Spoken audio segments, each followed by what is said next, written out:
INTC 6543 International Church Planning Unit 5.3 MAWL MAWL.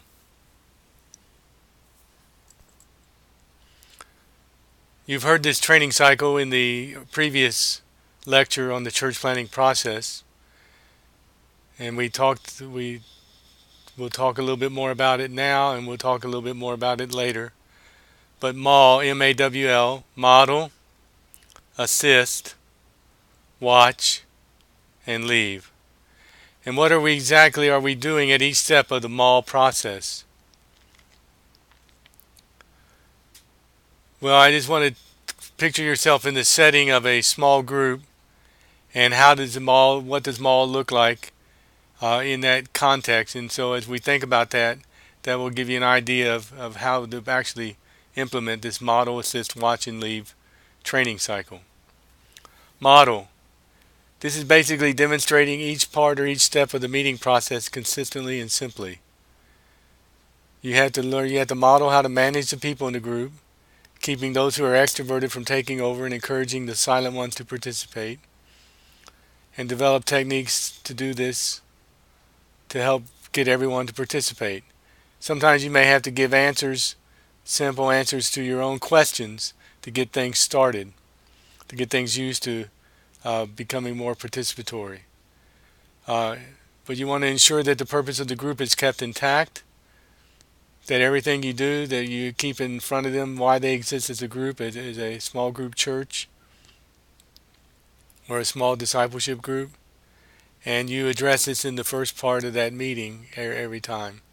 You want to model for them that we are obedient, that we study the Bible in a participatory way. You want to model for them that we have an outside focus. We want to model for them that we're evangelistically active, and we want to model for them that we're training ground for disciple makers. So that's model. Let's talk about assisting. When you're assisting someone in the group, you're telling them, you do, I'll help. Tell the person that they will be leading at least one or more meetings before they actually lead. So give them some lead time ahead, some time beforehand, that they're going to be actually asked to lead a group or a group session or more than one. This way they will be more observant about how the meeting process works in advance so they're actually leading a meeting. So you modeling for them and tell them you're going to model for them and to pay attention and be observant, and tell them ahead of time that they're going to, in a few weeks down the road, they're going to be leading their own group, and they need to pay more and more attention as they do this. Before the meeting, you want to meet one-on-one with the person. You want to model the 3/3 group in advance of the meeting, ensuring that the person has a clear plan for each part of the meeting format. So what this means is you've looked at the 3/3 process in the T for T book, and so you want to meet with them in advance, modeling and tell them how you've been watching how you model the 3/3 group, and how you have a clear plan for each part of the meeting format. Make sure they follow the exact same meeting format and they know what those parts are. Make sure they have a plan for managing the time of the meeting. If you've set aside 90 minutes for the meeting, make sure they manage the time and they stay within that time limit. If you allot 60 minutes or 75 minutes, make sure they know how to manage the time. During the 10 minutes or 15 minutes before the meeting time, you who are the assisters should be present in the room in advance of the group to help the model person with any logistic needs. Ask the person who's going to be leading the group that you've modeled for, who is now modeling for others, is there anything in the meeting you would like my help with? Then before the meeting starts, pray with the leader. Connect them with the Holy Spirit. Make sure the lead person is calm and at ease. Do what is necessary to ensure this is the case. Intentionally encourage them. And during the meeting, sit physically near them during the meeting. But be quiet. Assist them only if the meeting is breaking down or they forget a step in the meeting process. While you're there assisting, believe the best for this person. Debrief the meeting one-on-one after the meeting. And then explain to them the role of being an assist person and that they now need to copy what you did in helping them get ready. So you see, it's passing down from generation to generation. You've modeled for them, now you're assisting them, and they're modeling for someone else. And the ones that they're modeling for are going to be modeling for someone else down the road, and they're going to be assisting them. So now you're modeling for them now how to assist, so that they'll be able to assist those that they're working with, who the leaders that they raise up later on down the road. I know this gets a little complicated, but trust me, it's not as complicated as you as you expect, or maybe that it sounds. Model, assist, watch. When you're at the watch stage, you're going to watch the assist person as they help the model person prepare the next meeting. So the person that you were assisting for a minute ago is now assisting someone else. And so you're helping that person who's assisting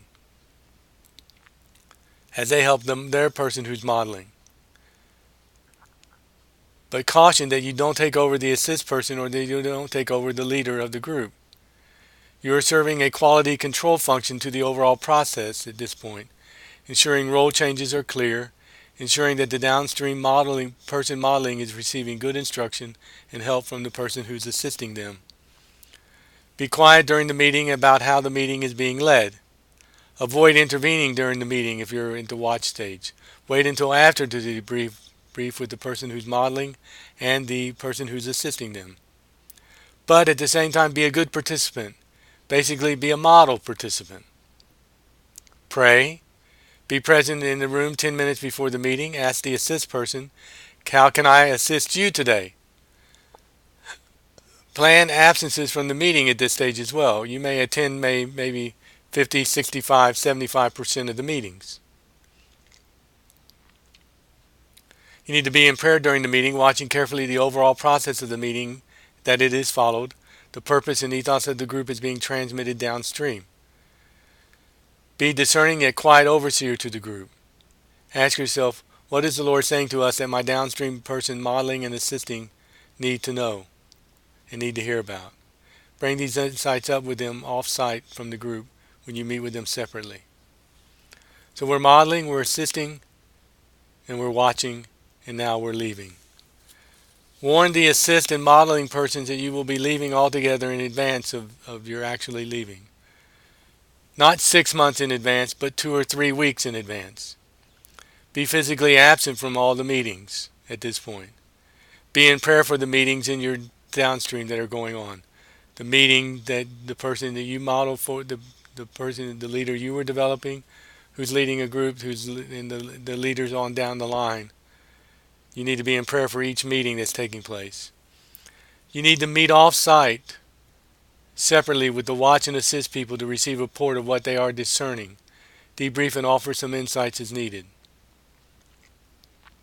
In our thing here at Oklahoma Baptist University, as we implement this with our Mission 1A groups, about once a month I meet with the leaders and the assisters of our groups. Praise and encourage the people who are watching and assisting and leading immediately downstream of where you are. Make sure that they're encouraging the person downstream from them. You probably should not be meeting with the group leaders at this point, but you're ensuring that this responsibility is being handled by the person assisting, who's one step upstream from them, or this is being addressed by the person watching, 2 steps upstream from them. But when you meet with the persons who are watching and assisting, actively question about what is happening in the group, looking to ensure that 1, role changes are happening at each generation. 2, that the new model person is clear on the role changes and not holding on to power or leadership too long. 3, that intentionally leader equipping is happening in the group. 4, that the group has remained an obedience-oriented training group. And 5, people are still out sharing with those on their list of names that they've created. That this is something you picked up in the T for T material. The natural human tendency is for the group to be an inward personal growth group, so you must actively monitor this and re-inject the vision and passion that is needed to be in an outward-focused, evangelistically engaged group that equip generations of new disciples. Generational growth is not going to just happen, it must be stewarded. You may have to write a letter, or you may have to step in when things go awry. Leaving is not generally a total relational end.